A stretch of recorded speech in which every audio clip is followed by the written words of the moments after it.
And we're live. With Paranormal-Spirits, a place we come to get our booze on. We talk about the booze, the things that go bump in the night. And I get to do that with all my booze. I'm Mike Black. To my left, my lovely, beautiful, and delicious wife, Alyssa. Hello. Across the table from me, the lovely and talented John Burkett.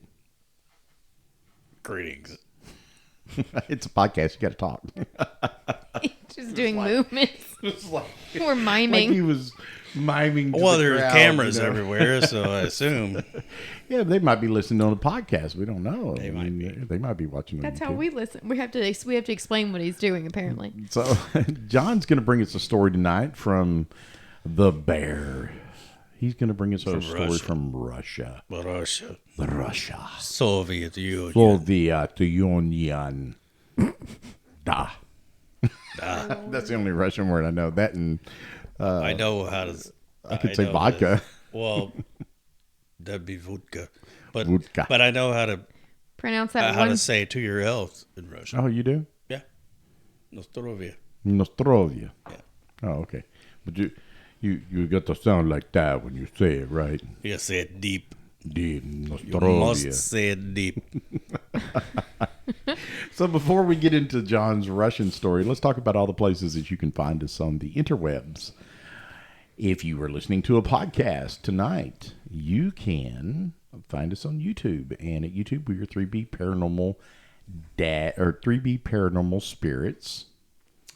If you're looking at us on Instagram, TikTok, or X, you can find us at paranormal_-spirits. And I'm going to put it right there and spell it out with a D-A-S-H in the middle. Yeah, like Stacy Dash. Yeah, D-A-S-H. It's going to be Legally right Blonde. there. Right there. Yes. And so if you want to go there, you can see all of our little shorts and stuff like that we do for Instagram. Also, you can go to our website, which is paranormal-spirits.com. And from there, you can get to any of our media. You can get to YouTube, TikTok, Instagram, Twitter. You can get to Facebook, which is Booze with Benefits. Get to X. X, okay, Which not used Twitter. to be My Twitter. bad. Yeah, I'm sorry. Elon It's Twitter. X. Elon Twitter. But you can also go to our swag store and you can pick up some boozies, koozies, or dad caps, or trucker caps, or coffee cups, or coffee mugs. Racerback tees that John and I wore in one episode. Sexy. Nope. I Most mean, decidedly not. it was hot, wasn't it? Hey, it's opinion. So, Only And that's- if you're a chubby chaser would you have thought that was sexy. chubby chaser. So this is like a tradition with us that every show that we do, we started off with a little BOOZE. Tonight, I am drinking Ardbeg Wee Beastie 5. That's a 5-year-old Isla single malt peated, heavily peated Scotch. Alyssa, what are you drinking? Something a little more wee beastie. Less beastie? A little less beastie. Ardbeg 10. Ardbeg 10. So that's also a single malt Scotch. Peated Scotch. It's an Isla. Yeah, it's the same. it's I'm not sure 100% it's the same juice, but it is from the same distillery, and it is I bet it is the same twice juice. as old. Yeah. For 5 more years in a barrel. Yeah. So I John, like them old. what are you drinking? Is that water over there in your shot glass? No, I'm or- staying on theme, and this is vodka, but you guys only have Dutch vodka. I'm sorry that we left that swill in the liquor cabinet for you. Well, I mean, there is a bottle of Russian vodka in my truck. Not open. Of course not. We went to the liquor store tonight. Russian brand, Moskovskaya. But it's from their Latvian distillery because one despot invades another despot, and apparently we can't have the actual Russian stuff. We have to buy the Latvian one because of Putin or Zelensky or something. I don't know. Who gives a shit? What about that Russian watch that I like? Can we still buy that? They're Ukrainian, I think. Are they Ukrainian? But you're going to have to pay extra for anything Ukrainian to support I know the troops. there's a Russian one, and then there's you remember there's a stormtrooper, and then there's that diver that they make, and there's also a European version of that. You had it. Yeah, and I can't remember what it is. It doesn't matter. Yeah, It's whatever. off You could put it's it off in topic. Vostok. Vostok. Vostok. Yeah. Vostok. Yeah. Da. See, But I knew yours, I'd I find remember it. when you ordered yours, and it came from Ukraine. It did. And it was during 2014, during the There's last... a lot of finger pointing going on. If you're not on YouTube and you're listening to a podcast, there's a lot of finger pointing And going it on. took extra long to get to It you did. because it was back in 2014, the last time that Russia invaded Ukraine. And it's so funny because Didn't But you get still the got s- to watch. Didn't you get the no, I gave it Sputnik? away. But I mean, you got it though. Yeah, I did It get just to watch. took longer It for took a delivery long because Russia invaded Yes. Ukraine back then, right after you ordered the watch. And after I got it, I was like, "This is such a piece of crap." Did you get the Commandeersky or did I got the Commandeer. or the It's Sputnik? shiny I got the and a Commandeersky. little cheesy looking movie. extremely You the, gave the it to- bezel especially. I gave it to Jeff. That's right. Somebody you worked with. I thought so. My I name give is it to Jeff. Jeff. Jeff. My name is Jeff. So shout out to Jeff. Okay. Anyway, so how do you say Nostrovia. Nostrovia? Slancha, It's a lancha since I'm drinking scotch. my scotch.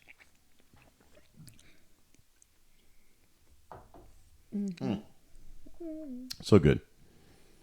All right, John, tell us about Whew. the Russian story. So, you've probably heard of this. This is a pretty famous thing. It's the Dyatlov Pass Incident. Oh yeah. So, The hikers. it's pretty well documented. Since the Soviet Union collapsed and all of the documentation from this was available all of a sudden that had been kept locked away. Was it redacted or were you actually? It's not redacted. Oh, it's You can not? go online to the website that's maintained. They've scanned all the documents. If you can learn to read I was Russian. going to say I can't read Russian. No, they have it translated. They have translated Oh, okay. versions, yeah. But Thank God all for the AI. stuff is available. Yeah, there's pictures. They have documentation of every single one of the, not just the hikers, but the search party, every shift, who was on that shift for the entire wow. time. I mean, everything is documented on this website. It's crazy. We could have done 3 hours on this if I hadn't edited Way down. way down. So in February of 1959 is when this occurred in the Ural Mountains of what was then the Soviet Union. It's really beautiful up there. I was just looking at pictures. It's quite It was a. all white in February, just white. Yeah, I know. I figured. Excuse me. Igor Dyatlov, who was a 23-year-old radio engineering student at the Ural Polytechnical Institute, led a group of 9 experienced hikers. There were no amateurs. They were going for some kind of high up hiking mountaineering certification. Okay. So they had lots of experience, and they were going on an expedition to reach Otorten, which is a mountain about 10 kilometers north of their starting point. That's 6.2 miles for those of us in America that don't use commie measurements. You mean the metric system Yeah, exactly. that the rest of the The world imperialists that we are. We will never accept foreign rulers. Get uses? it? Oh, I see what you did there. You're a corn dog. So the group set out on their journey on January 23rd, 1959. They were well prepared. They were equipped with all the proper gear and supplies that they would need to stand up to the challenging terrain of the Ural Mountains in winter. However, when the group failed to return by their expected date in early February, concern grew among their families and authorities. A search and rescue operation was launched, and on February 26th, the searchers found the abandoned and badly damaged tent on Kholat Sikol, or Siakol. That's how you pronounce it. I'm going to have some problems with pronunciation here. It's going to get much worse. Well, damn it. When we get to the names of these people, it's going to get much worse. Unacceptable, sir. I'm just gonna sit over here and laugh. Kholat Siakol, also known as Dead Mountain, in That's the the first local problem. Mansi language, the language of the local native tribes there. So Mikhail Sharabin, who was one of the searchers who first found the tent, said the tent was half torn down and covered with snow. It was empty, and all the group's belonging and shoes had been left behind. I'm sorry, you said shoes. Shoes. So they left their shoes. I remember this. Investigators said the tent had been cut open from the inside and that the hikers had fled in socks or bare feet. So I've read about this before, and I've watched a couple of documentaries, and I always wondered, how did they know it was from the inside? And the only thing I could figure is that if they cut a flap into the tent, that it was pushed outward. Well, I guess the cuts would have an outward, just like you could tell that an explosion is from the inside of an outside of something. I guess that's how they would tell. And then that's what I was thinking, that if I cut the tent from the inside and then I pushed it out, then the flap that I created would lay outward away from the tent rather than inward. So somebody didn't cut it. And it was also, they said some of the initial cuts were just peepholes cut at eye level where they could look out. This is a creepy story. Oh, it gets much weirder. It's creepy. Mm-hmm. So from the tent, there was a chain of 8 or 9 sets of footprints left by several people who were wearing socks, a single shoe, or barefoot. These could be followed and led downwards towards the edge of the nearby woods on the opposite side of the pass, 1.5 kilometers, whatever the hell that is in American, northeast. About a mile or so, yeah. But after 500 meters or yards, they were covered in snow. So they went for about 500 yards and then they're covered in snow. They went that direction of the woods, but they couldn't follow them all the way. So I'm Man, this is the most baffling thing I've ever. Yeah. At the forest edge, under a large old cedar, the search party found the remains of a fire, along with the first 2 bodies. Those of Yuri Krivoshenko. Oh, very good. And- I'm impressed. I and liked that. the other Yuri Doroshenko. Krevashenko and Doroshenko. Shoeless and dressed only in their underwear. In the middle of winter. In the Ural Mountains. In the Ural Mountains. The branches on the tree were broken up to 5 meters high. So 15 feet up in the tree, the branches were all broken off. Broken. The medical examiner recorded liver mortis. You're a nurse, not sure what that is. I assume that's some sort of pooling of something Yes. on the back, but Krivoshenko was found facing up. It indicated someone had moved them after their death. On the following day, on February 27th, between the cedar tree and the tent, the searchers found Igor Dyatlov, 300 meters from the cedar, and Zenadia Kolmogorova, 630 meters from the cedar. And 6 days later, on March 5th, Rustem Slobodin, whose body was 480 meters from the tree. The 3 seemed to have died in poses suggesting that they were attempting to return to the tent. A medical examination found no injuries which might have led to their deaths, and it was concluded they had died of hypothermia. They froze to death. Right. Slobodin had a small crack in his skull, but it was not thought to be a fatal wound. At this point, a legal inquest into the deaths was started after finding these first 5 bodies. Searching for the remaining 4 hikers took more than 2 months. So by this point, they've got the Soviet military out here. They've got all these students from the university out here to help search. They've got huge. This has turned into a major operation. So they have found Helicopters. Help me with my math here. There's 2 at the cedar tree. 2 at the cedar tree, And then 3 more. 3 more in between So we're at talking a various total of distances. 5. So you got 5 so far. So how many were in the There were 9 in the party. 9? Mm-hmm. Okay, so there's 4 left. So the other 4 hikers that were finally found on May 5th. May 5th. Wow, so it's just their May 5th. bones ish? No, it's winter Oh, it's time. winter. Winter. They're Ural frozen. Mountains. I'm sorry. Under 4 meters of snow in a ravine 50 meters farther into the woods from the cedar tree.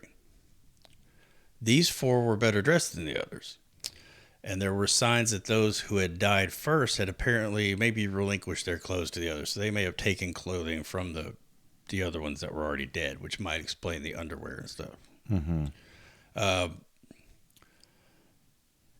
His name is Nikolai Thibodeau Brignoli, was some French commie who left France to go live in the Soviet Union. Or maybe he was a Cajun that was over there or something. He was French communist too. Yeah.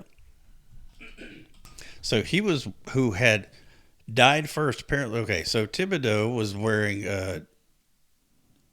Dubadina's fur coat and hat. Dubadina was wearing a brown sweater that tested radioactive, and it was most probably Krivonashenko's, who's one of the first two bodies they found, right?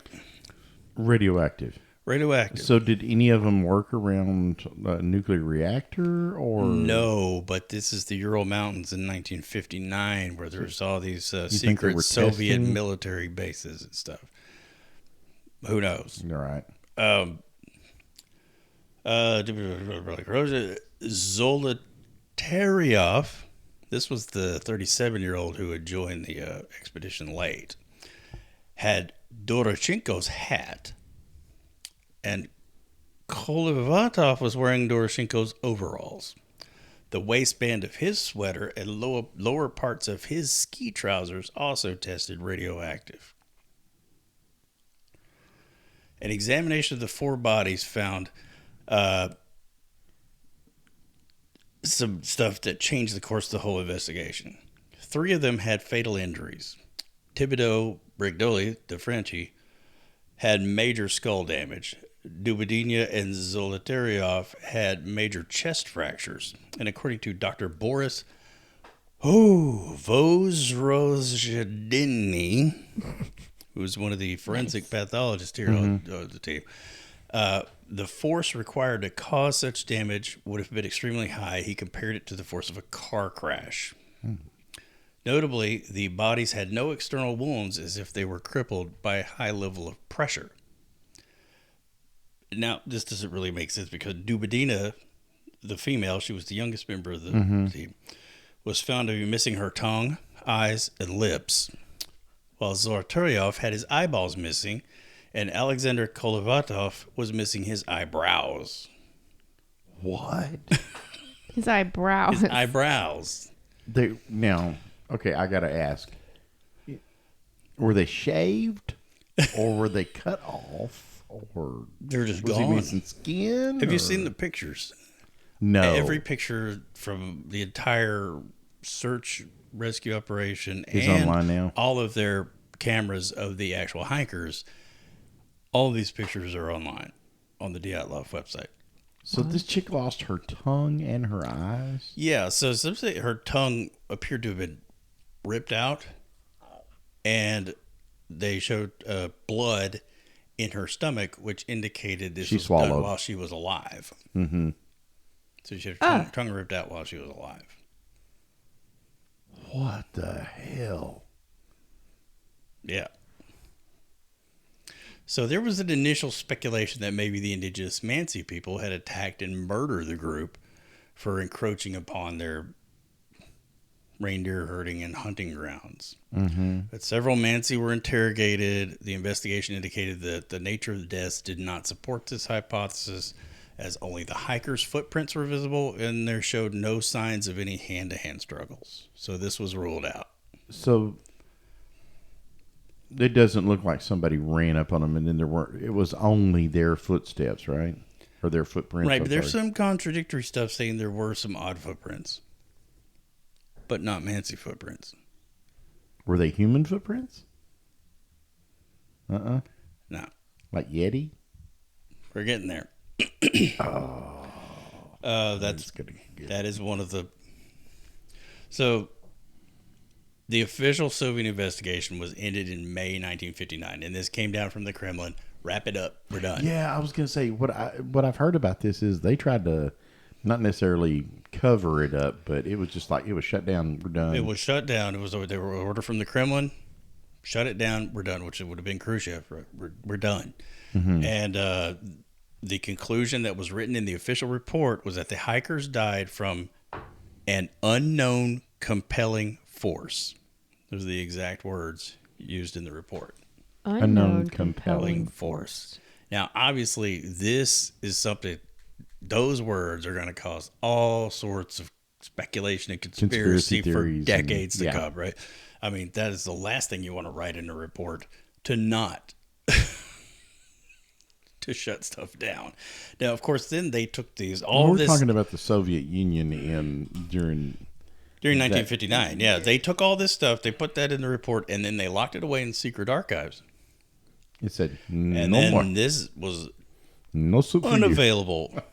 You can no look at this until the fall of the Soviet Union, when all of a sudden all their secret archives became Unsecret. unsecret and public. Yeah. So over the years, there have been lots of explanations or attempted explanations to what may have happened to them. Avalanche. Wait. That doesn't take your tongue out. It doesn't take your tongue out or your eyes. And It doesn't. Or your eyebrows. Okay, go ahead. So that's one of the leading theories proposed, that the hikers were killed by an avalanche. Hold on a second. Bullshit. Yeah. The group's tent was found on a slope, and some speculate the hikers may have cut their way out in a panic and after hearing the sound of an approaching avalanche. However, there's holes in this theory, such as the lack of significant snow displacement around the tent and the fact that the slope where the tent was pitched was not steep enough to trigger a large avalanche. Then there's something called paradoxical undressing. When you get hypothermia, And your regulation goes off, and you think that you're I've had overheating, hypothermia. and you take your clothes, and you start taking your clothes off. Okay, so I just want to say I've had hypothermia. I did not take my clothes off. I was trying to find all the clothes I could find. I don't know if you've ever been in this kind of hypothermia. No, it probably like wasn't the like Ural that, Mountains but in February. it was bad, but it was bad enough. But Because this was way below zero. yeah, no. Now, this is the one that intrigues me a lot, is infrasound. I've heard about this. Did it So- cause some kind of psychosis or something? Infrasound, low-frequency sound waves that are below the threshold of human hearing, like a brown note, in certain conditions, such as those present. You want to explain brown notes? So a brown note is You know what a brown note is? Oh, okay. it is a frequency that causes you to poop yourself. Interesting. I did not It's know a that. non-lethal form of weaponry. Sonic weaponry, yeah. Everybody's pooping themselves. Good. They have these speakers that'll vibrate at such a low frequency it causes you to poop yourself. Yeah, it's called a brown note. Okay. Anyway, in certain conditions, such as those present in the mountainous terrain of the Dyatlov Pass, infrasound can be generated by natural phenomena such as wind patterns or geological activity. Now, some researchers speculate the exposure to infrasound could have induced panic and, caused them to freak out And and do some dumb shit like pull leave. some girl's tongue out while she was still alive. Yeah. Okay. Yeah. Now, this is where it gets interesting. Infrasound is known to be in the roar of a tiger, which are Siberian tigers, by the way, and is used by tigers and other predators as a way of stunning or disorienting their prey. Okay. So And this is known. This is a real thing with tigers. Yeah, I've heard this. And if you've ever been in person, So when I a don't- tiger gives you an angry roar, it's you scary. feel it So in your spine. I have been around I was one, and let never- me tell you, it's not I cool. was never good with geology. So where is the Ural The Urals are Mountains right in kind of in Siberia? the kind of run north-south through the middle of Russia. Okay. So where is Siberia to this? The eastern or western, depending on where you're looking from. But Okay. Siberia is to the east, To the east of. the Ural Mountains. So on the I eastern wouldn't slopes. expect to see a tiger. It's possible. Okay. It's Anything's possible, but I mean, they're unlikely, right? There's another species of tiger called the Caspian tiger that is supposedly now extinct. Mm-hmm. That is closely related to the Siberian tiger. But Gotcha. anyway, but it's also believed that Sasquatch, Yeti, Bigfoot, whatever you want to I call was them, gonna say, also have infrasound in their roars, as many people have reported being disoriented or paralyzed, just like what happens in a tiger's roar when they've heard vocalizations, or it's the guttural growl that they make that could explain the blunt force trauma from an unknown force. Right. It could. So there's also the possibility of military involvement. Due to the proximity of the incident to sensitive military installations and the Cold War context of the time, some theories suggest that the hikers may have encountered military personnel or equipment or testing of some sort of military technology that could have led to their deaths. This theory is supported by reports of parachute mines being tested in the area around the time of the incident, which could explain some of the injuries to the hikers. What is a parachute mine? That is drops down the parachute and explodes at a certain height, I would assume. It causes a concussive force? I guess. I'd never heard of it before. Dude, new to me. Also, another group of hikers about 50 kilometers south of the incident, that's 31 miles, reported that they saw strange orange spheres in the sky to the north on the night of the incident. So they're to the south, and they're reporting strange orange spheres north. Similar spheres were observed in Lidl, I guess it's a community somewhere out there, and adjacent areas continually during the period from February to March 1959 by various independent witnesses, including the Soviet Meteorology Service and the Soviet military. These sightings were not noted in the 1959 investigation, and the various witnesses came forward years later. So now we're saying that maybe it was the orange spheres aliens? Could have been part of some military experiment, though. So now, Yeti or other cryptids. So there have been suggestions that the hikers may have encountered an unknown creature, such as a Yeti or some other cryptid.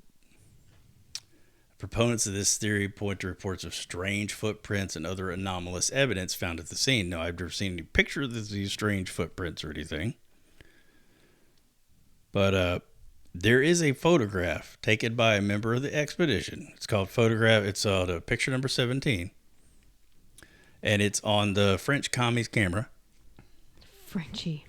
And it is the last photograph taken by this camera. The French commie's camera. On the French commie's camera. It's the last photograph taken on this camera. Is that the one where it's like off in the tree line? Off in the tree line, there's... Yes. Yeah. But so explain that, because that's really cool, the picture. There is something that appears to be a bipedal something with hulking things stalking them from the tree line that has a conical shaped head. But I will note that photograph 16 is a picture of one of the other members of the expedition walking out of a tree line. You can clearly see his smiling face and stuff, and he's wearing a parka with a hood that has that shape. So it's possible that photograph 17 just could be that same dude. He'd gone to the woods to poop or something, and the Frenchie thought it'd be funny to take a picture of it. But we don't know. You could put a picture of 17 in post. Yeah, I'll have to. You have to help me out finding that if I can't find it. Oh, you go to the Dyatlov Pass. They're all there. Okay. And you can look by camera roll from each camera, however you want to look at it. I mean, everything is documented. The first time I've read about this, it wasn't nearly as well documented. So, well, there's a Dyatlov Foundation, which was founded by a man who lived in the area at the time, and he had attended several of the funerals of these hikers, and was so affected by this that he spent his entire life dedicated to this. And then the treasure trove of information that opened up when the Soviet Union fell, right? And then the internet came along. And so that's all out there for everyone to research as much as they want. So besides photograph 17, the local Mansi people, just like Native Americans here, just think of this as just another animal, just like anything else, right? But to be avoided, Right. But and they had even put totems carved into trees in the area. There's pictures of the hikers posing next to these, like, Of the totems of Yeti or whatever. Basically warnings saying, don't go here. So there's a mountain there named, if I remember correctly. There's one called Don't Go There. Don't Go There. Right. Did you know that? I didn't know that. In the there's a Mansi mountain language, there. who knows what it? I didn't have the name here, and I couldn't be able to pronounce it if I. Right. But it means don't go there. And don't that's where go they there. But that's where they were headed. Yeah. So maybe it's that Otoran is don't go there mountain, but yeah. I recently saw an interview with an elderly Mansi woman who was a young woman at the time. Mm-hmm. And she claims there were reports that there were Yeti in the area at the time of the incident, that her people knew not to go around where these hikers were because they had seen Yetis. Yeti or whatever. Yeah. Mm-hmm. Even the Soviet government took this seriously. In Russia, they call them snowmen. Would you like to build a snowman? This is really fascinating. In 1988, the Soviet Ministry of Culture actually created a society of cryptozoologists to study the possibility of the snowman's existence, following the discovery of a report from Marshal Pavel Rybalko, who was very famous. You could look him up on a very famous tank commander in the Red Army in World War II. He rose to the rank of marshal, like it was the highest rank you could get. And according to him, in 1939, when he was in the Mongolian Manchurian border area fighting the Japanese, there's a forgotten, non-declared war between the Soviets and the Japanese in the mid to late 30s that a lot of people don't know about. I didn't know about that.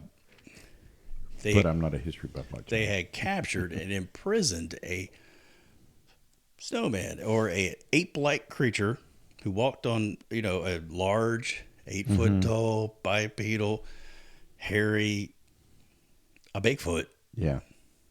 And they were traveling around with it in a freight car, with the intention of bringing it back to Moscow.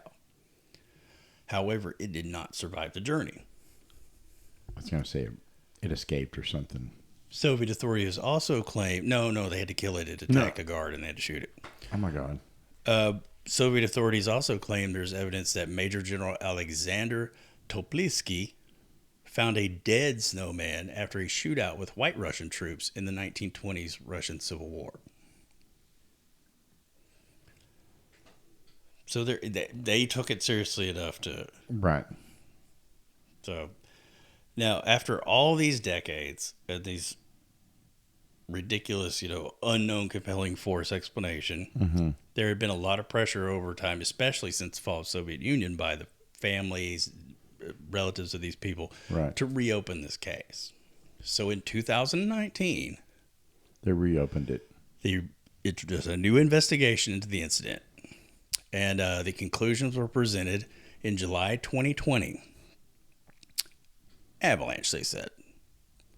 Survivors of the avalanche have been forced to suddenly leave their camp in low visibility conditions with inadequate clothing and had died of hypothermia.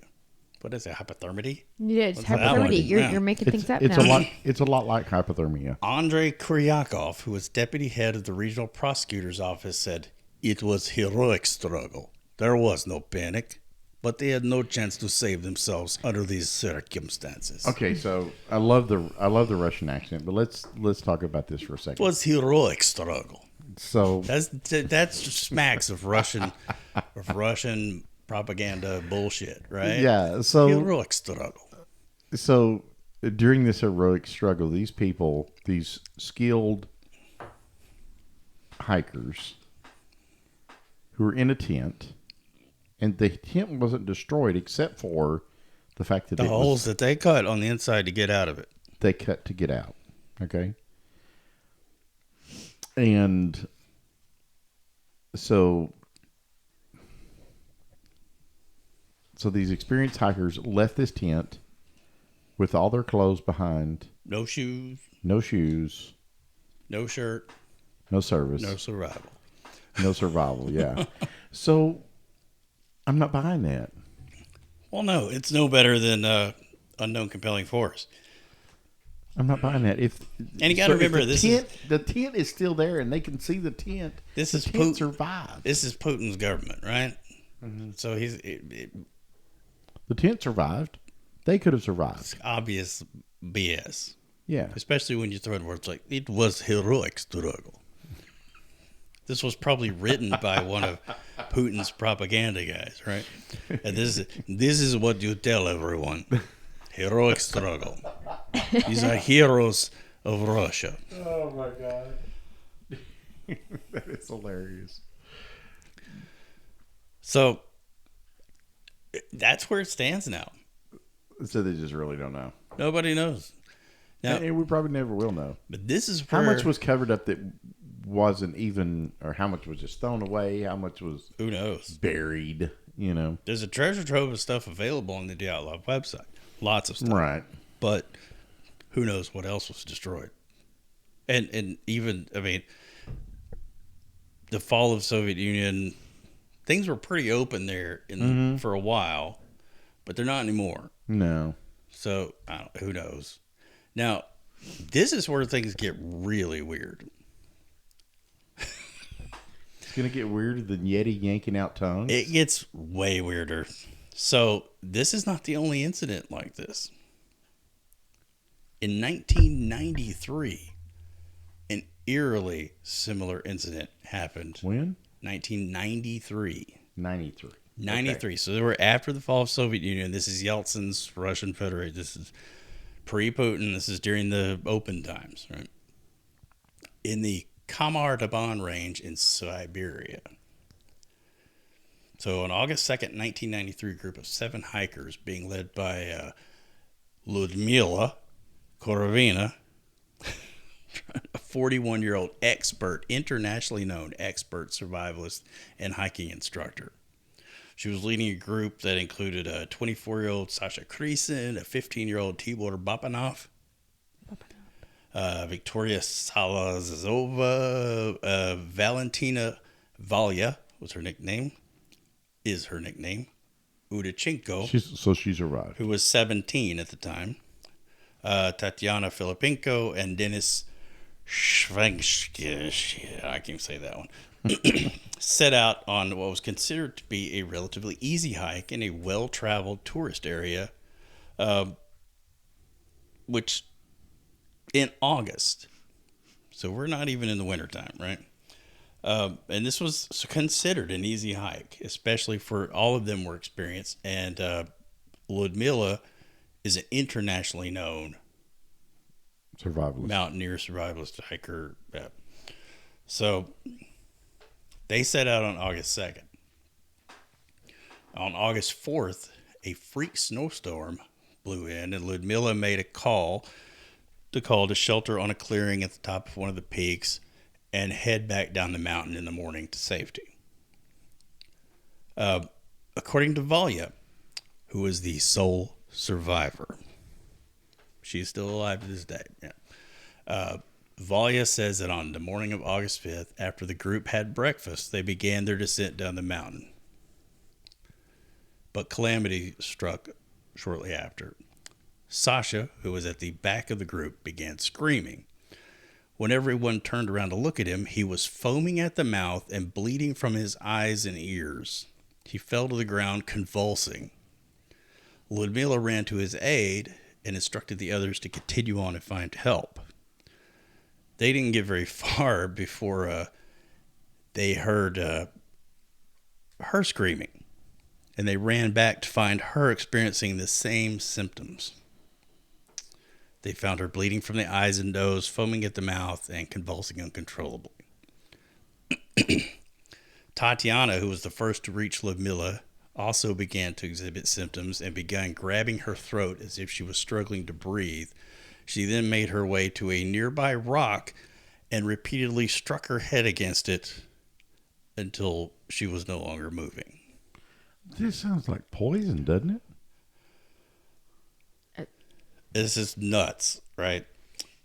So Dennis, I don't know how to say it in Russian, but Dennis Is that took. the 15-year-old? Or is that the other one? I forget. I'm not sure. Teamer's the 15-year-old. Okay, I'm sorry. Good. These are all teenagers, though, except for Sasha. Sasha's dead now. Ludmila's dead. And Tatiana's dead. Smashing her head against a rock. Mm-hmm. Can't say that. Oh, she unalived herself by smashing herself against a rock. She deleted herself. From the physical plane. Dennis took cover behind a rock while Timur and Victoria ran away. Valia was left motionless, standing there after witnessing her 3 closest friends die in a matter of minutes. Victoria and Timur collapsed while running and died in a similar way, tearing their clothes, coughing up blood, and clawing at their throats. Valia and Dennis ran away from the area, but soon after, Dennis collapsed as well. So, in a state of panic, Valia fled, leaving her dead friends behind, right? She goes rushing down the mountain to put as much distance as possible between her and whatever is killing her friends. So, there is a condition where you run, if you're exerting and you're breathing in a lot, and it's sub-freezing temperatures, there is a condition where it would cause your lungs to bleed, and you basically exsanguinate or asphyxiate. They weren't running, though. Well, you were talking about the other two that were running. No, but when this first started with Sasha at the back, was the first one to start. They weren't running. They had just left. They just finished breakfast and started their walk down the mountain. They'd only been going for a few minutes when they started. So it couldn't be that. Yeah. Sounds like it's some sort of gas or something Sounds that's like in poison. the air. Well, so Valia, she's gone. She's fled. She's the last one left alive. Mm-hmm. She spent 4 days following power lines down the mountain, hoping for someone to find her. And eventually she stumbled upon a river and decided to follow it, which is Survival 101. Go downstream. Downstream. On the 4th day of her journey, kayakers found her and rescued her. Now, even though a report was filed with the police, no formal search was conducted until August 24th. Because It took helicopter. Well, I think that what actually happened, they didn't find them until August 24th. It took helicopters 2 days to locate the bodies because Valia was too traumatized to be able to provide accurate locations of where all this went down. Oh my God. And the autopsy report revealed that all of the hikers, except for Ludmila, who they say died of a heart attack, this was the 41-year-old. Who was banging their head? Tatiana. Okay. The autopsy said that they all died from hypothermia. Why? Additionally, they were found to have bruised lungs, but it was determined that the cause of death was a protein deficiency resulting from starvation and extreme hypothermia, and conclusion was set that their deaths were accidental. They just ate breakfast. They just ate breakfast. They started down the mountain. They just ate breakfast. They were not dying. They did not die of hypothermia. They didn't starve. Or a starvation. protein deficiency from starvation. No. Valia says that they had they ate very well the whole time. They did no foraging. They didn't eat any crazy mushrooms or nothing like that. How long had they been up there? Do you know? 2 days. 2 days. That's it. There's not enough time to starve to death. No. Not even remotely. Not even if you're locked in a room and don't have anything to eat. And it was August and nice temperatures until on the second day this freak blows snowstorm, in. yeah. Yeah. Jeez. And this is a very little known incident. There wasn't a lot of reporting at the time. They kind of just shoveled it under the rug. That sounds like some sort of inhaled gas. You know, like they talk about, like when you start to. Well, Valia is still alive, and she did I did watch a recent interview, a 2022 interview with her, and she doesn't appear to be making this up. She seems truly traumatized to this day by what she witnessed. It was a long time before she would even talk at all. And The interesting part of this is besides all the rest of it, there's video cameras present at the body recoveries in the search because it's 1993. There's no longer black and white still photos like Right. Dyatlov. They had the video cameras there, and the bodies and the poses they were in and the conditions of the bodies, missing eyeballs and stuff. By the time they got to them, were extremely reminiscent of photographs from the Dyatlov incident. What were they missing eyeballs from? Probably. I mean, it could have been Animals. animal predation or animal scavenging at Yeah, that point. animal predation at that point. I mean, it's birds. August.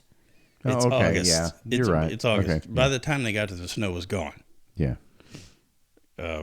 So that could have been animals, but it's pretty weird. So, the true cause of both of these cases is unknown, but it's interesting to hear from someone in a very similar situation describe what she witnessed.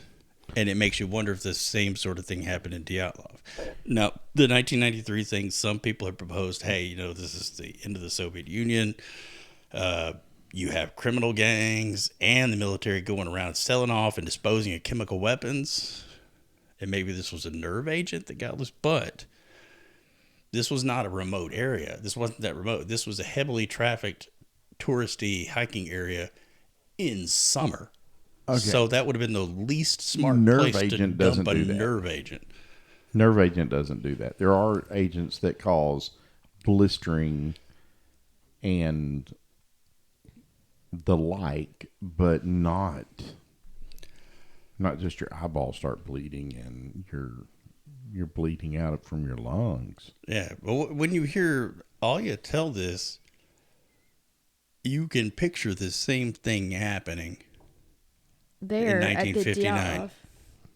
Mm-hmm. And it makes you, I don't know. There's some sort of unknown, compelling force killing hikers in the Ural Mountains of Russia.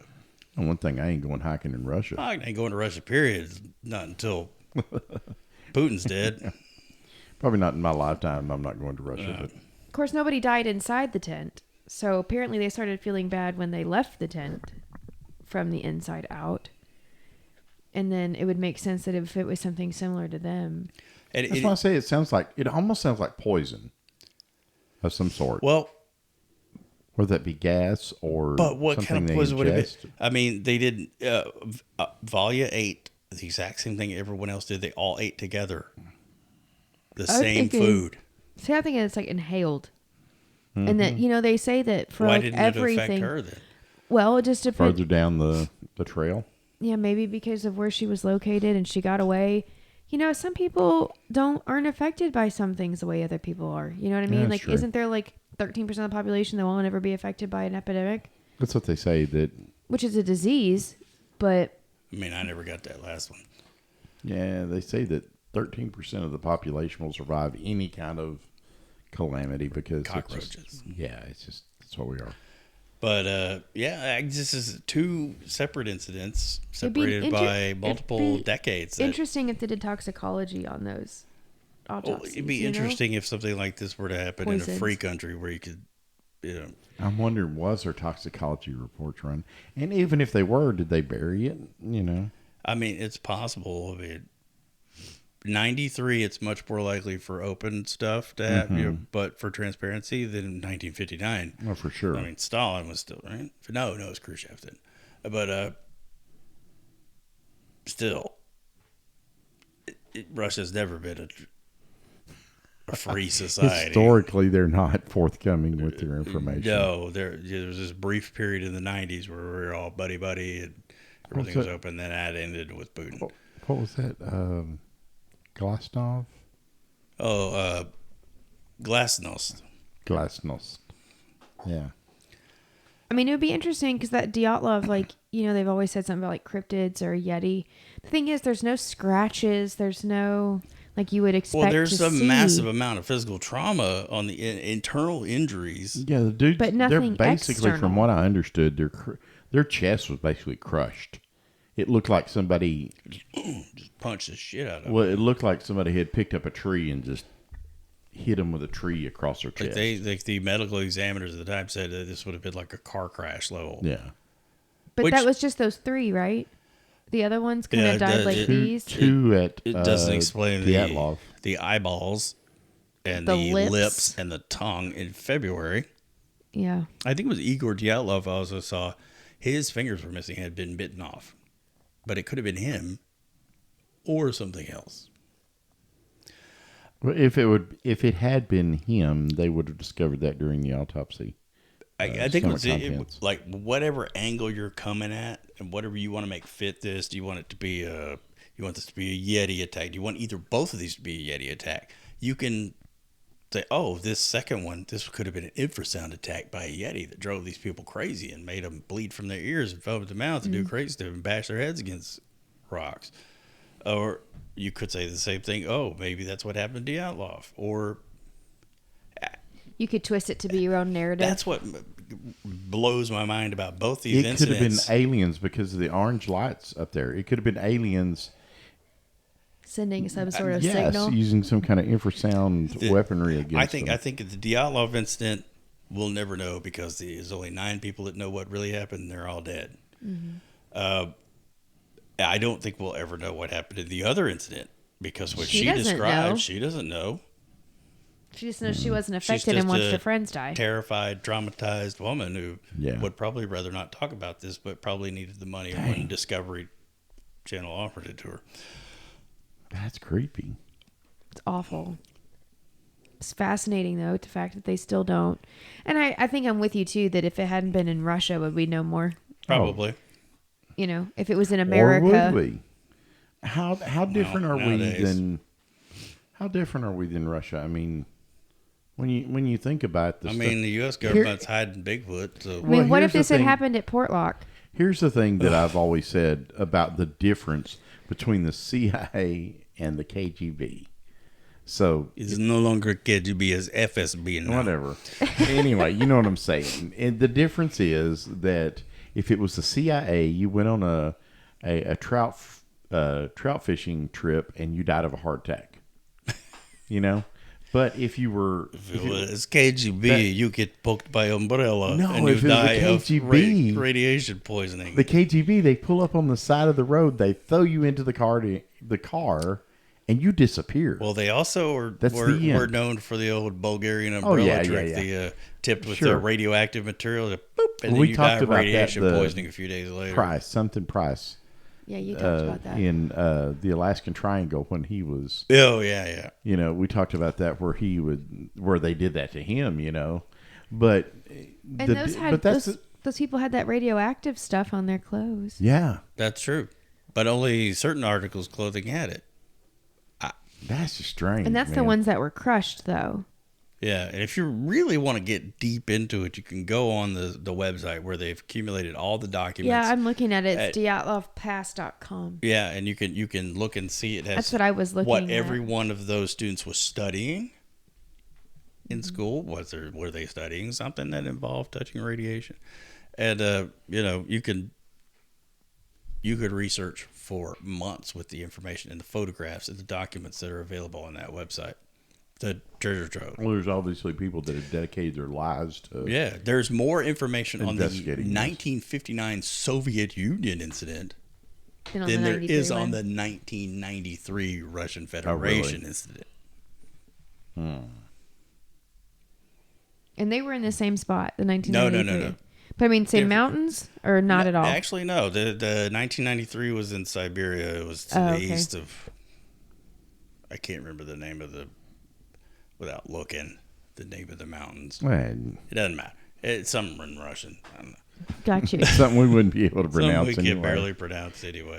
Yeah. It's But just anyway, there you fascinating. go. That is fascinating. Mull that one around and try to figure those out. Because see, for the longest time, I don't think I've ever heard about like the radioactive or the infrasound. I've always thought there was something that came up in their damn their damn tent, and they were like, "I'm out." I've heard about the infrasound thing before. There's a really good movie out there if you want to watch about Dyatlov, and I don't remember the name of it. I apologize. Well, I should point out that's the current new season 4 of True Detective, has some loosely based themes from the Dyatlov. Oh, for incident. real? Yeah. It's So like there- they took a little bit of the thing Uh-huh. and Devil's combined Pass. it with the Dyatlov. Yes, that's the one where the that has the whole time travel thing and all that in it. Yeah, that's cool. Well, there's interesting the deaths of the Salal scientists in season 4, the new season of True Detective, are very much inspired by the Dyatlov incident. Oh, really? And then they're trying to figure out what killed these men. Why are they frozen out here on the ice in these? Like, So we talked about the hypothermia thing, and just this is an aside, but when I was in the service, stateside in the United States, I got hypothermia. in Georgia? No, it was in Virginia. And so the weirdest thing, it was me and one other guy, and we were in a truck. Did y'all take all your clothes off and rub up against each other for body? We didn't Body take our work. clothes off, but we definitely were snuggled up like two bugs in a rug. You're supposed to go skin to skin. Look here. That didn't happen. I mean, it is the 82nd. And not even the if 100 it's not the 101st, it's the 82nd. Y'all go skin to skin. No, no, there was no skin to skin. So we had dropped into this civilian airport, believe it or not, in Virginia, and we did it in the wintertime. There was freezing rain. One of the trucks that I was assigned to guard had a 50 cal mounted to it. Maldoos. Yeah. And we, and the truck, when they dropped it, the rear axle broke. So we had to stay on that truck. Well, we didn't have any, you don't jump in, like your cold weather gear. You jump in your BDUs. So all we had on was our BDUs. And so we jumped out, and dude, it's cold. It's freezing rain. It's just me and this one other guy, and all we have between us for snivel gear is this poncho liner, which is a very thin nylon, fluffy little thing, but it's only about like this thing. Right, but you didn't have the waterproof poncho. Oh, no, nothing like Outside. that. Just all we had, snivel gear, was that. So we had this draped across us over our heads, and we're laying there, and we're shivering and all that. And the weirdest thing about hypothermia is we started getting warmer. Mm-hmm. And we quit shivering. And it was like... 'cause You're dying. When you're cold, you shiver. You stop shivering. It's like, oh my God, it's getting warmer. Thank God it's getting warmer. And we didn't realize that we were actually developing hypothermia at that point. And the next morning, we had our legs from about the knees down were covered in ice from the freezing rain throughout the night. And It's just like the Pine Barrens episode of The Sopranos. Dude, we are covered in ice, and we get up, and they finally brought us our... They were supposed to relieve us in... You and Polly Walnuts hour? in a van Right. with a carpet over. But it actually, instead of being an hour, it was like 10 hours later, they showed up, and... So were you just there to guard the M2? Mm-hmm. Fuck that. I'm going to blow that truck up, take that barrel out of that M2 and leave, No. disable everything. You want to go to Leavenworth? You Yeah, can. right. Well, I mean, in a real world situation, you In a would real disable world, the real truck. world is not trained. Real in- combat situation, So- you would disable that truck, disable that weapon, and get the hell out of there. So, the anyway, they came to get us the next morning.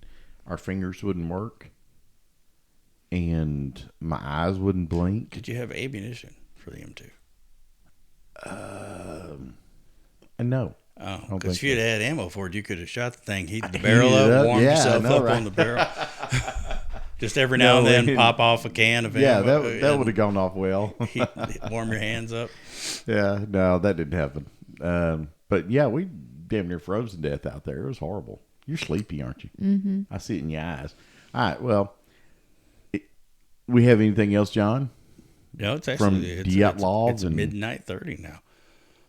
All right, then. But yeah, that's it. Reminisce on that and wonder Yeah. about that thing for a while. That's some spooky You shit, brought up man. some stuff I've never heard, so Last that was couple of days, interesting. it's been really weighing heavily. I'm like racking my brain trying to figure out what on I earth. feel like there's something that, and maybe I just watched a movie on it and it's fake, but I feel like there's some sort of contagion. Maybe it's Contagion, like one of those virus Microbes. movies. I think that's that I where we're going watched. with True Detective right now, is that there's some sort of microbe released under the ice that starts to affect Well, you know, what was it's that like- movie? What was that Fortitude. Fortitude. Fortitude. But I mean, I feel like I've watched this where like their eyes start to bleed and like, but I don't think it's real. I'm trying to think, is this like, Yeah, I don't know. I don't think it's real. I think it was one of those movies that you watch about, Well, I know that I heard about Dyatlov years ago, and Me too. I've revisited it several times. And Well, if you watch any of and those every types time of you hear shows, somebody they do. like stuff that he brought up a while ago that I didn't know about, and I was like, "Oh my god, that's really cool! I didn't know about that." That's interesting. And so, yeah, it is But extremely. it'll interesting. also make you sprain your brain It will and make you pick. trying to explain. I'm surprised that they didn't. Yeah, when you look it up right now, what caused the deaths? Avalanche. Yeah, I call In absolute 2020, bullshit. they That- announced an That is avalanche. absolute bullshit. That's Vladimir Putin's government Yep. saying that. Yeah, So It is. there's take that with a no grain way of salt. in hell that an avalanche did that. Yeah. No. Crazy you could, talk. Bullshit. You could tell me other shit. You could tell me that they stumbled upon some Russian soldiers that they I've weren't seen that supposed before, to see. that they were murdered by Russian soldiers. Yeah. Wait, I've seen that. Oh yeah, stumbled upon some Russian soldiers they shouldn't see. They saw some experiments they shouldn't see. I've seen so Aliens got far them, as to go for Bigfoot. as the Joseph Stalin's experiments to create 8 human hybrid super soldiers, and one of them whatever. got loose Oh and my murdered them. gosh. I've I mean seen that's that. Right? that's more realistic though than avalanche. avalanche. Avalanche don't rip your lips off and rip your tongue out, Or your eyebrows. Or your or eyebrows. your eyebrows, or your eyeballs. And why were they broken off 15 feet up? Did they climb up and break them off to Well, if the burn them? avalanche had come and had knocked the branches off the tree 15 feet up, Then everything would be covered. everything would still be covered. There would be Exactly. that you wouldn't have found the tent that quickly. Exactly. That's my You had thing. been That's what I'm digging thinking. and They would have been not until spring that you would have found So this them. is one of those stories that all it does is leave questions for us to Yeah. go look further. So Yeah, this is a really good one. I Yeah. like this one. It's fascinating. it's very interesting. And you drank Ardbeg 10. Ardbeg 10. I drank Ardbeg Wee Beastie. John drank Dutch vodka, Kettle One. kettle one. Kettle One? He's Kettle bringing out Uno. vodka. It's the first time we've had vodka on this show. Mhm, it is. Well, I mean, Russia. Well, you broke our vodka cherry. I won't be taking part. That's not the first cherry that vodka's broken. that's True. that is for damn sure. Y'all have a good night. Nighty night. Night.